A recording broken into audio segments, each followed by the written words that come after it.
ভক্ত এবং ভগবানের মিলন উৎসবই হলো রাস, আর নবদ্বীপ মানেই রাসের নগর। তাই এই মুহূর্তে গোটা শ্রী চৈতন্য ভূমি মেতে উঠেছে রাস উৎসবে। শ্রীকৃষ্ণ হলেন মধুর রসের সমাহার, আর তাকে ঘিরেই রাস। কথিত আছে গোপিনীরা শ্রীকৃষ্ণের প্রেমে আকুল হয়ে ছুটে আসতেন তার কাছে। শ্রীকৃষ্ণকে ভালোবেসে গোপিনীরা তাকে স্বামী রূপেই কামনা করতেন। কিন্তু ভগবান শ্রীকৃষ্ণ যে গোটা জগতের পতি, তাকে মায়ার বাঁধনে বাঁধবে কার সাধ্যি? কিন্তু সেই ভগবানকেই একমাত্র আমার বলে ভেবে অহংকার দেখিয়েছিলেন গোপিনীরা। আর আমরা সকলেই জানি অহংকারই পতনের মূল কারণ। তবে সেই অহংকার দেখানোর পাপেই শ্রীকৃষ্ণকে হারিয়ে ফেলেছিলেন গোপিনীরা। এরপর গোপিনীরা নিজেদের ভুল বুঝতে পেরে এক মনে শ্রীকৃষ্ণের স্তব করতে শুরু করেন। অবশেষে গোপিনীদের ভক্তিতে সন্তুষ্ট হন ভগবান এবং তাদের মনের ইচ্ছেকে সম্মান জানিয়ে এই কার্তিক পূর্ণিমার পুণ্যতিথিতে তাদের সঙ্গে রাস উৎসবে মেতে উঠেছিলেন শ্রীকৃষ্ণ। যদিও বর্তমানে নবদ্বীপে রাসের মূল আকর্ষণই হলো বড় বড় দেবদেবীর প্রতিমা। এই সময় নবদ্বীপে পা রাখলে একটা 25 ফুটের 30 ফুটের মূর্তি দেখলে আপনারও মাথা ঘুরে যাবে। তাই রাসের সময় আপনি যদি কখনো নবদ্বীপ না যান, তাহলে হলফ করে বলতে পারি এই বাংলার অন্যতম উৎসব আপনি মিস করেছেন। কিন্তু নবদ্বীপের রাস উৎসবে কিভাবে শুরু হয়েছিল শক্তি মূর্তির আরাধনা? আসুন আজকের এই ভিডিওতে শুনে নিই আমাদের বাংলার ঐতিহ্য, বাংলার গর্ব, নবদ্বীপের রাস উৎসবের ইতিহাসটা। যাই বলুন, আমাদের বাঙালিদের কিন্তু 12 মাসে 13 পার্বণ। কিছু না কিছু উৎসব গোটা বছরই আমাদের মাতিয়ে রেখেছে। বছরের অন্যতম বড় উৎসব দুর্গাপুজো যেতে না যেতেই একের পর এক উৎসব আমাদের দোরগোড়ায় এসে হাজির হয়। তাই প্রতি বছর জগদ্ধাত্রী পুজো মেটার সঙ্গে সঙ্গেই নবদ্বীপের মানুষেরা দিন গুনতে শুরু করে রাস উৎসবের।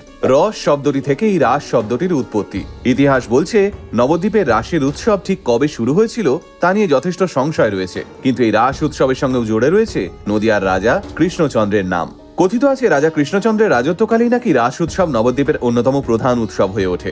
শোনা যায় রাজা কৃষ্ণচন্দ্র নাকি নানান সমস্যায় জর্জরিত থাকতেন, আর সেই সমস্যা থেকে নিজেকে মুক্ত করার জন্য রাজা কৃষ্ণচন্দ্র বিভিন্ন সামাজিক কাজে নিজেকে ডুবিয়ে রেখেছিলেন, বিশেষত ধার্মিক কাজগুলোয়, যেমন নানা মঠ মন্দির স্থাপন, বিভিন্ন ধর্মীয় মেলা উৎসব এসবের সূচনা করা। আর এই সময় তিনি নবদ্বীপের বৈষ্ণবদের রাস উৎসবের চিত্রটা একেবারেই বদলে দেন। রাজা কৃষ্ণচন্দ্র চাইতেন তার রাজত্বকালে রাস উৎসবে শক্তি সাধনা হোক, কিন্তু সেই সময় বৈষ্ণবরা চৈতন্যদেবকে চারদিকের মঠে মন্দিরে পুজো করছেন। যদিও রাজা কৃষ্ণচন্দ্র কোনোদিনই বৈষ্ণব বিদ্বেষী ছিলেন না, কিন্তু চৈতন্যদেবকে ঈশ্বরের অবতার হিসেবে পুজো করবার ঘোর বিরোধী ছিলেন তিনি। আর ঠিক এই কারণেই রাস উৎসবে শক্তি মূর্তির পুজো করতে শুরু করেন রাজা কৃষ্ণচন্দ্র। এক কথায় বলতে গেলে রাজা কৃষ্ণচন্দ্রের উৎসাহেই এত বড় বড় মূর্তি তৈরি করে পুজো শুরু হয় রাস উৎসবে। তাই শক্তি মূর্তির এই পুজোকে শাক্ত রাসও বলা হয়।